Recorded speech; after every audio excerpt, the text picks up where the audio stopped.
Halo guys, balik lagi sama gue Ihsan Zulfikar. Ya, di video kali ini gue akan bahas iPadOS 18.1 yang resmi dirilis sama Apple. Pastinya ada penambahan fitur dengan hadirnya Apple Intelligence. Dan ya, nggak usah berlama-lama lagi ya. Jadi simak video ini nggak selesai, langsung aja check this out.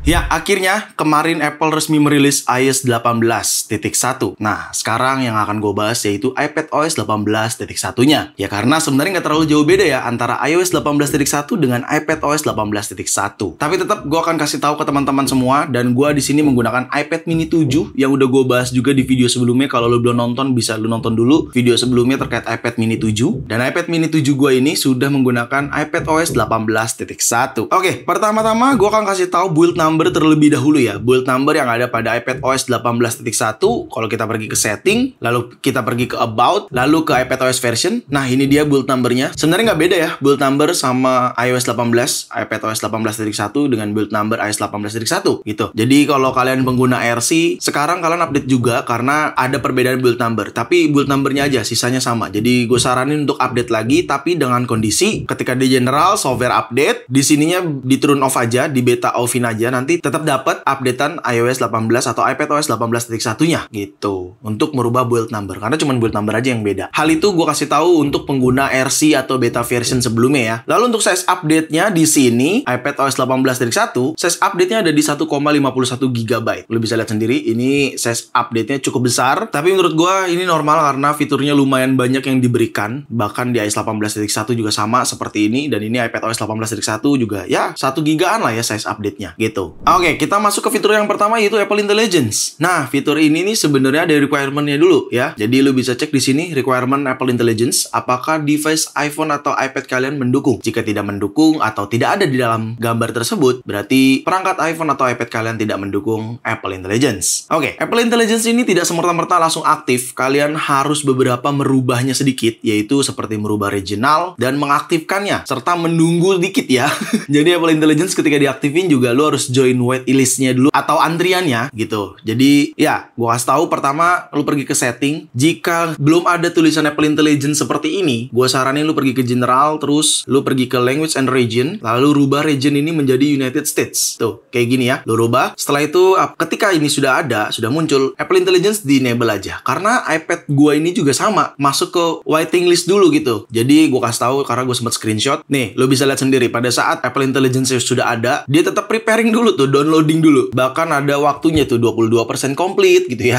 Jadi memang lo harus menunggu dulu sampai prosesnya selesai. Ketika prosesnya sudah selesai akan ada tulisan seperti ini, lo tinggal turn on Apple Intelligence aja. Dan ini berlaku untuk iOS juga ya, tidak hanya iPadOS aja gitu. Kenapa seperti ini? Ya gue rasa karena Apple Intelligence itu di-download secara manual sesuai perangkatnya masing-masing gitu. Jadi Apple Intelligence tuh menyesuaikan perangkat masing-masing. Jadi perlu ada halnya seperti ini. Nanti ketika kalian udah turn on Apple Intelligence, tampilannya akan seperti ini. Kayak gini ya, kalian tinggal continue aja. Terus ini juga choose notification and summary, lalu summary all notification, continue aja, and done, selesai gitu. Yang intinya Apple Intelligence nggak semata-merta aktif, jadi kalian harus aktifasi dulu atau aktifkan, dan kalian rubah regional apabila di bagian settingan iPhone atau iPad kalian tidak ada Apple Intelligence seperti ini. Kalian rubah regionnya lalu aktifkan atau turn on gitu. Dan pasti language yang ini United States juga ya. Oke, kita mulai dari yang pertama yaitu beberapa fitur yang ada dalam Apple Intelligence. Gue mulai dari clean up aplikasi foto. Ya, misalkan gue punya foto kayak gini di dalam aplikasi foto ya ini. Lu tinggal pilih edit aja. Nah, setelah itu, ketika lu edit kayak gini, di sudut kiri bawah nih ada clean up foto ya. Lu pilih clean up foto, maka akan ada tulisan seperti ini, downloading clean up. Jadi, ya sama seperti iOS, tinggal tunggu aja. Sebenarnya nggak jauh beda sama iOS 18.1 ya. Jadi, kalau lu nonton di video gue yang sebelumnya terkait iOS 18.1, ya harusnya pengguna iPad nih, atau iPadOS 18.1, ya sama aja gitu ya. Cara penggunaannya, functionnya, segala macam itu sama persis. Jadi nggak ada yang membedakan. Makanya gue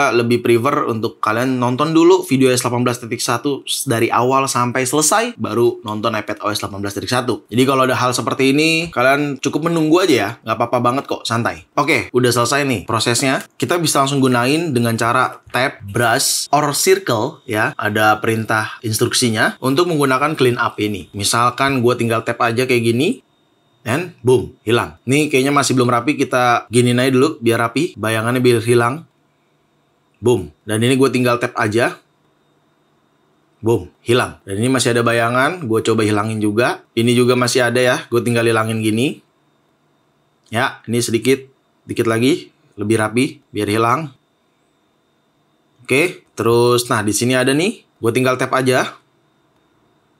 Boom, hilang. Kita tap dan maka hasil fotonya jauh lebih baik ya, tuh, lebih clean dengan adanya fitur clean up ini. Gitu cuy. Oke, dan yang gue suka dari clean up ini juga memberikan detail kalau foto tersebut sudah diedit menggunakan aplikasi atau fitur clean up. Jadi lu tinggal pilih detail ini foto, maka di bagian bawah sini ada modified with clean up. Dan ini juga bisa untuk sensor ya, sensor wajah gitu ya. Misalkan seperti ini gue ada foto.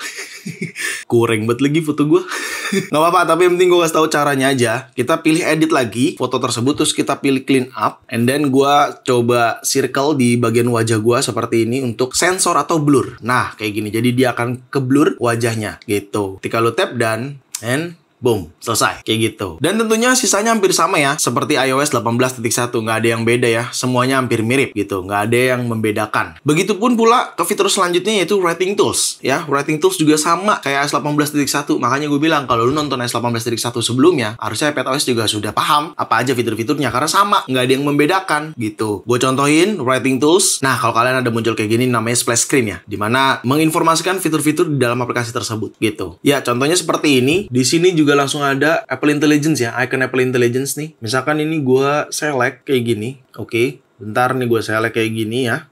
Nah, misalkan gue select kayak gini, di menu keyboard juga langsung ada Apple Intelligence. Kalau lu perhatiin, sama aja mau yang mana. Dan di bagian toggle atas ini juga setelah lu select juga ada Writing Tools. Bebas aja sih mau menggunakan yang mana. Misalkan gue gunakan yang ini, dia akan muncul seperti ini gitu ya. Fungsinya, caranya juga sama. Lu mau rewrite, mau professional, mau summary juga bebas aja. Mau key point juga bisa gitu. Misalkan gue pilih key point, dia akan bekerja Apple Intelligence-nya. Dan ini adalah key point dari yang gue select teksnya tadi gitu. Dan Writing Tools ini tidak hanya bekerja di Notes ya, di iMessage, di aplikasi email juga sama. Pokoknya literally sama banget sama iOS 18.1. Jadi ya gue nggak perlu jelasin ulang cara detail lagi untuk iPadOS-nya karena penerapannya sama, nggak ada yang beda kecuali penerapannya beda. Mungkin gue jelaskan ulang karena ini penerapannya sama aja gitu ya. Cara mengerjakannya juga masih sama atau cara menggunakannya masih sama gitu. Dan tentunya adanya New Siri juga. New Siri ini gue juga suka ya. New Siri animasinya ketika kita hold tombol power juga nih, lu lihat, oh kan jadi kayak gini, keren kan?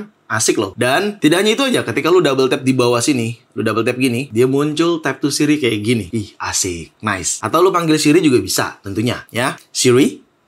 Nah, langsung jalan kan? Seperti itu. Oke? Untuk penggunaan Siri masih sama, hanya saja animasinya terbaru ya. Atau bisa kita katakan desain Sirinya sudah terbaru, tidak bulat-bulat gitu lah. Jadi udah ada animasinya. Seperti itu. Sebelum gue lanjutin videonya, gue mau informasin sama lu semua. Ini kan gue menggunakan iPad mini 7 ya. Kalau lu juga mau punya iPad mini 7, bisa banget langsung klik link di description di bawah ya. Karena sudah gue taruh linknya di description di bawah. Siapa tahu di sini ada yang mau punya juga iPad mini 7. So, kenapa nggak beli? Itu. Oke, terima kasih banyak untuk Studio Ponsel. Jadi ya, kita lanjutin videonya. Lanjut ke fitur selanjutnya itu Summarize. Nah, Summarize ini sama seperti iOS 18.1, pastinya berjalan di notification, di Safari, di email gitu ya. Tapi dia juga nggak langsung aktif tuh. Jadi lo harus aktifkan dulu. Kalau notification ya, lo tinggal pergi ke notification, ke setting, terus lo pergi ke notification di sini. Nah, ini ada Summarize Preview. Jangan lupa di turn on terlebih dahulu. Oke? Lalu kalau di Safari-nya juga gimana? Ya sebenarnya sama kayak 18.1. Misalkan ini gue buka Safari, terus gue lagi di dalam artikel Mac Rumor ya, karena emang Apple baru aja merilis iMac terbaru. Nah, ini artikelnya. Kalian tinggal pilih yang menu sebelah refresh atau sebelah close ini ya. Nih yang ini nih menunya nih, yang kayak gambar kotak gitu. Lu tap, terus lu pilih Show Reader. Ketika Show Reader muncul akan langsung ada tampilan seperti ini. Nah, di sininya langsung ada Summarize nih. Lu tinggal tap aja, maka artikel tersebut akan di-summary sama Apple Intelligence. Kira-kira isi dalam artikel tersebut apa gitu. Ini sangat ngebantu banget sih summary. Dan berjalan di notification, di aplikasi email, sama aja. Intinya cara penggunaannya sama seperti halnya iOS 18.1. Dan kalau tadi kalian perhatikan di sini juga sebenarnya ketika lu hide ya, lu pilih menu yang sama, ada fitur hide distraction juga di dalam Safari. Ketika lu tap, misalkan gua mau hilangkan yang ini,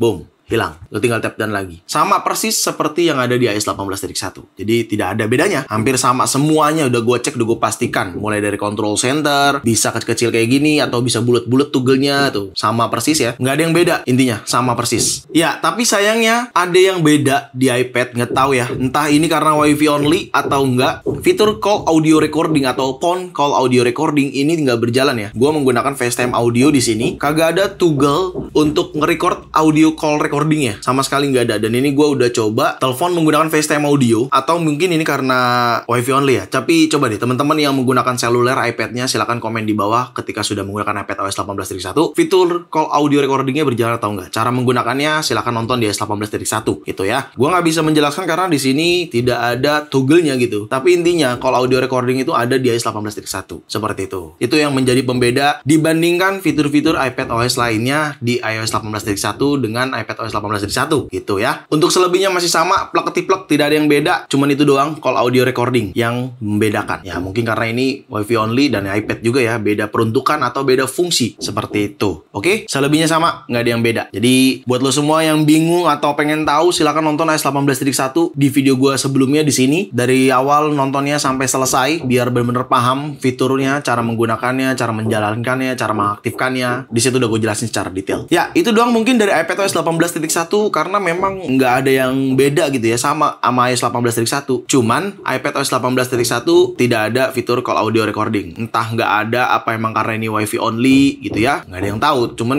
intinya gue coba di iPad gue yang WiFi only, tidak ada fitur tersebut. Seperti itu. Oke? Jadi gue rasa cukup ya video kali ini. Semoga sangat bermanfaat buat teman-teman semua. Jangan lupa untuk like video ini, share video ini ke sosial media kalian, ke grup WhatsApp, ke grup TikTok, ke grup apapun. Kalian share aja sebanyak-banyaknya. Dan pastikan kalian mendukung channel ini dengan cara mensubscribe channel ini. So, see you next video. Bye-bye.